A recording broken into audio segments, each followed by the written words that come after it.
once had a wife with golden hair who was so beautiful that none on earth could be found equal to her. It happened that she fell ill, and as soon as she knew that she must die, she sent for the king and said to him, "After my death, I know you will marry another wife, but you must promise me that however beautiful she may be, if she is not as beautiful as I am and has not golden hair like mine, you will not marry her." The king had no sooner given his promise than she closed her eyes and died. For a long time he refused to be comforted and thought it impossible that he could take another wife. At length his counselors came to him and said, "A king should not remain unmarried. We ought to have a queen."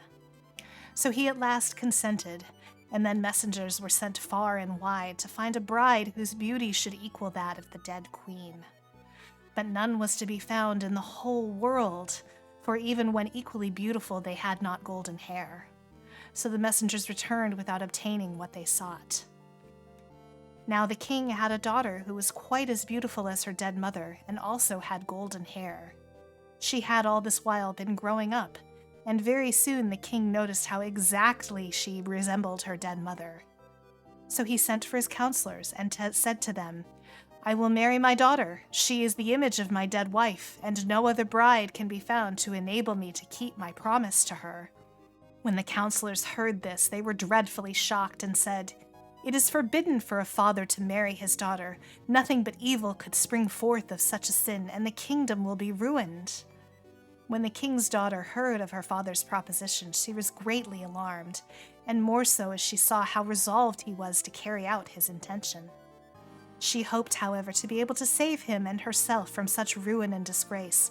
So she said to him, "Before I consent to your wish, I shall require 3 things: a dress as golden as the sun, another as silvery as the moon, and a third as glittering as the stars. And besides this, I shall require a mantle made of 1,000 skins of rough fur sewn together, and every animal in the kingdom must give a piece of his skin toward it." "Ah," she thought, "I have asked for impossibilities, and I hope I shall be able to make my father give up his wicked intentions." The king, however, was not to be diverted from his purpose. All the most skillful young women in the kingdom were employed to weave the 3 dresses, one to be as golden as the sun, another as silvery as the moon, and the third as glittering as the stars. He sent hunters into the forest to kill the wild animals and bring home their skins, of which the mantle was to be made.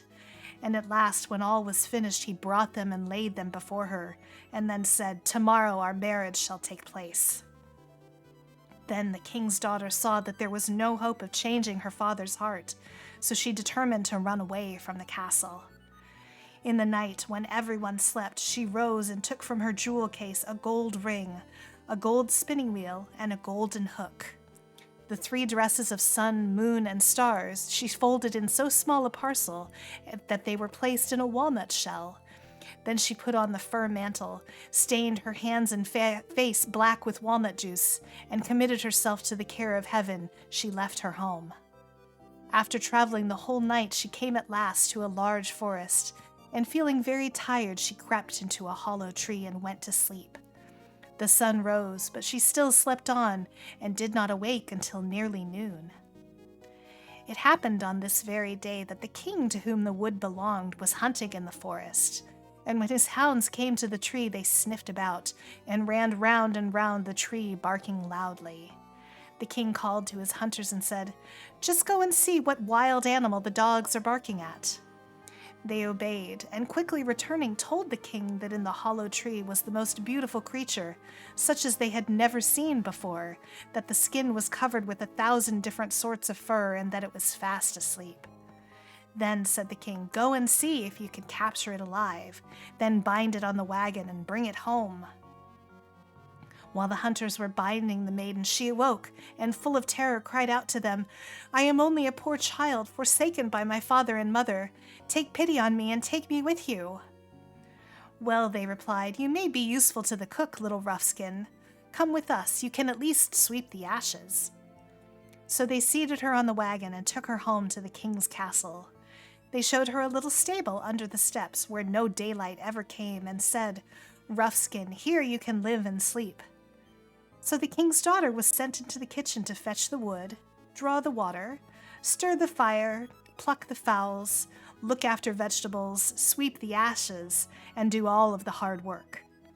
Poor Roughskin, they called her, lived for a long time most miserably, and the beautiful king's daughter knew not when it would end or how. It happened, however, after a time, that a festival was to take place in the castle. So she said to the cook, "May I go out for a little while to see the company arrive? I will stand outside the door." "Yes, you may go," he replied, "but in half an hour I shall want you to sweep up the ashes and put the kitchen in order."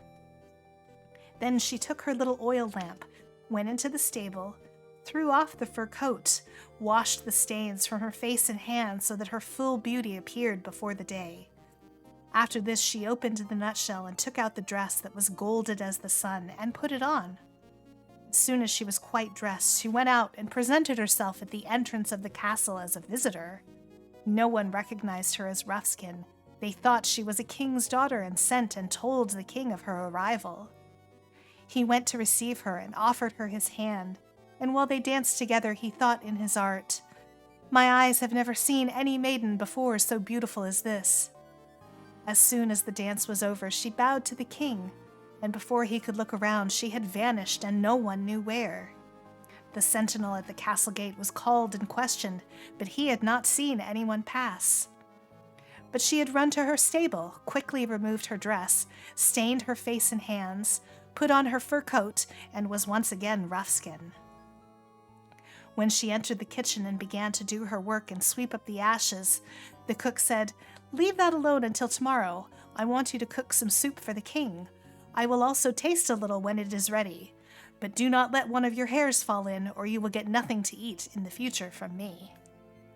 Then the cook went out, and Roughskin made the king's soup as nicely as she could, and cut bread for it, and when it was ready she fetched from the little stable her gold ring, and laid it in the dish in which the soup was prepared.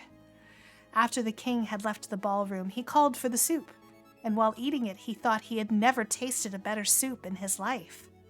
But when the dish was nearly empty, he saw to his surprise a gold ring lying at the bottom, and could not imagine how it came there. Then he ordered the cook to come to him, and he was in a terrible fright when he heard the order. "You must certainly have let a hair fall into the soup. If you have, I shall thrash you," he said. As soon as he appeared, the king said, "Who cooked this soup?" "I cooked it," he replied. "That is not true," said the king.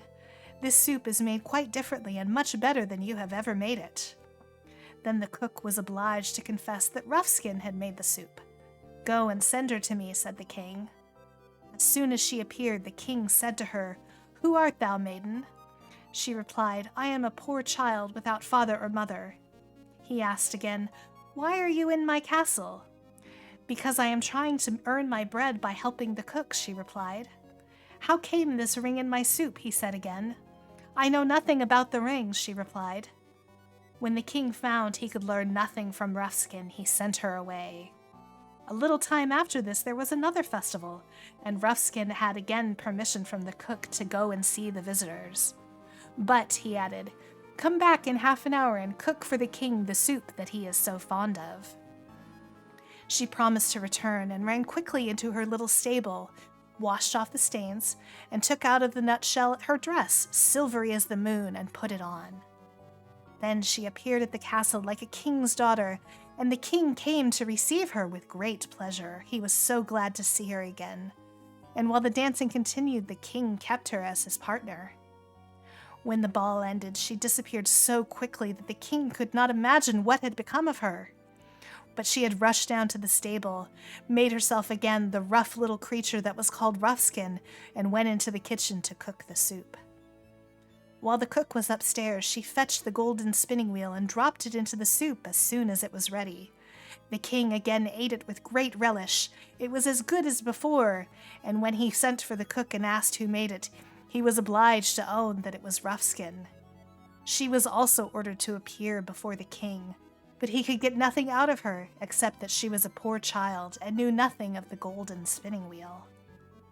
At the king's third festival, everything happened as before, but the cook said, "I will let you go and see the dancing room this time, Roughskin, but I believe you are a witch, for although the soup is good and the king says it is better than I can make it, there is always something dropped into it which I cannot understand." Roughskin did not stop to listen. She ran quickly to her little stable, washed off the stains, and this time dressed herself in the dress that glittered like stars. When the king came as before to receive her in the hall, he thought he had never seen such a beautiful woman in all his life. While they were dancing, he contrived, without being noticed by the maiden, to slip a gold ring on her finger, and he had given orders that the dancing should continue longer than usual. When it ended, he wanted to hold her hand still, but she pulled it away and sprang so quickly among the people that she vanished from his eyes. She ran out of breath to her stable under the steps, and she knew that she had remained longer than half an hour, and there was not time to take off her dress. So she threw on her fur cloak over it, and in her haste she did not make her face stained enough, nor hide her golden hair properly. Her hands also remained white. However, when she entered the kitchen, the cook was still away, so she prepared the king's soup and dropped into it the golden hook. The king, when he found another trinket in his soup, sent immediately for Roughskin, and as she entered the room, he saw the ring on her white finger which he had placed there. Instantly he seized her hand and held her fast, but in her struggles to get free, the fur mantle opened, and the star-glittering dress was plainly seen. The king caught the mantle and tore it off, and as he did so, her golden hair fell over her shoulders, and she stood before him in her full splendor, and felt that she could no longer conceal who she was. Then he wiped the soot and stains from her face, and she was beautiful to the king as any woman upon earth. "You shall be my dear bride," said the king, "and we will never be parted again, although I know not who you are." Then she told him her past history and all that had happened to her, and he found that she was, as he thought, a king's daughter.